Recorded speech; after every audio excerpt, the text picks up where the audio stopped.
Well, I didn't think it could happen. It's been years since an MMO has really had its clutches in me as well as WoW does again.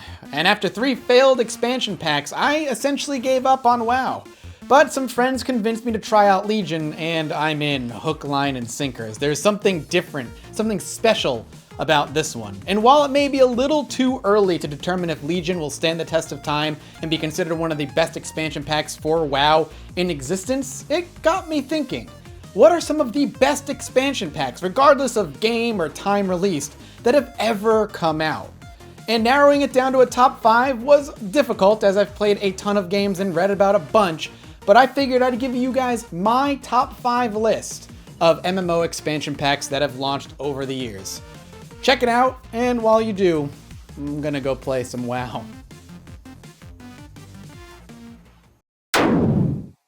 You cannot talk about MMORPGs and their expansion packs without touching on one of the great granddaddies of the MMOs themselves, EverQuest. More specifically, its very first expansion pack, Ruins of Kunark. I can still remember a time where MMOs were uncommon and we had yet to have the incredible goldmine that would be World of Warcraft. But the world still had Evercrack, the first MMO to bring about the worry of MMO addiction. And like any good drug dealer, Sony wanted to ensure those who had tapped into the addiction that was EverQuest came back for more. So just a little over a year after EQ's launch, the first expansion pack for EverQuest hit. And while the expansion packs of today bring production value, lore, and gorgeous cutscenes, I find most of them can't even live up to the amount of content that Ruins of Kunark brought on its first step up to the plate. 25 new zones, including new dungeons and raids in major cities, epic quests, which were quests for exceptionally powerful weapons for each character class, a level bump from 50 to 60, gorgeous for the time, new graphics, new enemy, NPC types, armor, and a brand new race, the Ixar. While MMOs of today always bring out new races with expansion packs, the Ixar were and still are very special. Unlike other races, the Ixar started off hated by the other races of Norath, meaning that going to old areas as an Ixar meant being attacked by almost every NPC over there. Now this was balanced by the Ixar having some very powerful racial abilities, including longer underwater breath, increased HP regen, fire resistance, and much, much more. But they were an evil race that veteran players could jump into and have a great time playing with. Ruins of Kunark set the bar for exceptional expansion packs. Lord of the Rings Online was a hard sell before it even got its first expansion pack. Setting a game in a world that already had its world-ending threat told in book and movie form, where magic was rare if not completely unseen, and to set it at the beginning of this world-ending event with most players knowing how the entire story was going to end was a difficult sell. But somehow, it worked. Then the expansion Mines of Moria came around and the same questions were raised. How was this going to make sense? Introducing a Rune Master, which was essentially a magic class, breaking all kinds of established Lord of the Rings lore, pushing the story forward and continuing to follow in the footsteps of the Fellowship, and revisiting a place that we'd already read and heard so much about already? It didn't seem to fit, and yet it worked, much like the vanilla game. Besides the potentially lore-breaking class, Mines of Moria did a whole lot right. The new area introduced was huge, and unlike many expansions of other MMOs, it wasn't bright, colorful, and whimsical. It was dark and foreboding. It felt as if each enemy was a huge threat and that death could occur at any moment, and it could. It was a new and very dangerous land for players. But the coolest part was legendary weaponry. Weapons of the old world players could find, bring back home, and forge into weapons of untold power. Each weapon leveled up on its own, up to 30 levels, increasing in power each time and giving it a character of its very own. No longer were you swapping out one weapon for another, but instead building a bond with the one you forged, making it your own, leveling it as your own, and essentially changing your very character build after just a few weapon levels. It was remarkably unique and made for a very fun and interesting experience. Mines of Moria was an expansion that shouldn't have worked, thrown on a game that also shouldn't have worked, but they both worked rather well. Final Fantasy XIV is one of the only MMOs left with a monthly subscription fee to play, when most in today's market have gone free to play.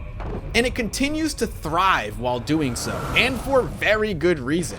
After a botched initial launch, Final Fantasy XIV A Realm Reborn fixed everything broken with the original, and created one of the most fun MMOs on the market today. And its expansion, Heavensward, continued to show just how great a game it continues to be. Unlike the previous games on the list, Heavensward doesn't really do anything quote-unquote special in terms of gameplay changes or tweaks. What it does do, however, is add a heaping amount of what makes Final Fantasy XIV so good onto the game. It is your quintessential classic expansion pack. More levels, new classes, a new race, a bunch of new zones, graphical overhauls of old areas, flying mounts, player and guild housing, progressing the world story, major content patches every 3 months, and much, much more. What made this stand out to me even more was that it came at a time where Warlords of Draenor, the latest World of Warcraft expansion pack, had failed to wow and deliver in its own right, allowing Heavensward to show the world how it was done. It even won a ton of Expansion of the Year awards, and all were incredibly well deserved. It was the perfect way to deliver a heaping amount of new content to players who already loved the game they were playing. Wrath of the Lich King has some of my fondest gaming memories that I can think of. After a decade of playing Warcraft as an RTS and falling in love with its world, and after over 5 years of leaving us with the heart-wrenching ending that was the Frozen Throne, after years of hinting and talking about Arthas in World of Warcraft Vanilla and the Burning Crusade, it was finally time to confront the Lich King himself. Warcraft lovers around the world were finally able to travel to Northrend and deal with the undead menace face on, and puts to rest one of, if not the biggest lore thread left untouched since Warcraft 3. Wrath was the sweet spot for myself and many other players, as during Wrath, WoW saw the most subscribers it would ever have. It was able to delicately balance both the hardcore aspects of raiding and dungeoning that older vanilla vets loved, yet introduce a level of convenience and casual play that would utterly permeate the game in its post-Cataclysm world. It introduced what would become known as a heroic class, a class you couldn't play unless you had unlocked the ability to do so by hitting a certain level with another class you were already playing. And the first heroic class being a Death Knight, a master of the undead who had broken free of Arthas' will. How fucking cool is that? And finally, it brought something known as phasing. When completing big story quests, the world would effectively change around you, depicting the progress your hero had created. Players who had not gone that far could not see you or the newly changed land around you, and could only see the area as it used to be until they too pushed the story forward. And while many will argue that the Burning Crusade was the best WoW expansion WoW had ever seen, I'd staunchly defend Wrath of the Lich King for being the perfect mix of old and new, and perhaps something WoW has yet to achieve since.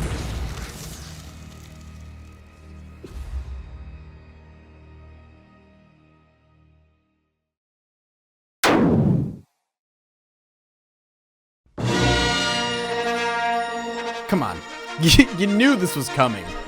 I'm unabashedly in love with Star Wars Galaxies, and I remember Jump to Lightspeed incredibly fondly. Now, sure, I may be wearing some of them rose-tinted nostalgia glasses, but I still loved it. Jump to Lightspeed was a very strange beast when looked at it as an expansion. While most expansions add new zones, items, levels, bosses, and raids, Jump to Lightspeed did things a little differently. It was not new player friendly to start. This was an expansion pack made for vets. And while sure it had a new class, some new zones, items, and so on, the real focus was on space and the spaceships. For the first time in the game, you could build and man your own ship and take to the stars, doing missions, fighting for the Rebellion or the Empire, and fighting other computers or players. You could live that classic Star Wars fantasy of flying the X-Wing or TIE Fighter. You could live the smuggler's life and fly the YT-1300, which was the model ship of the Millennium Falcon, and have other friends come on board, walk around the ship, and man the turrets while you piloted it.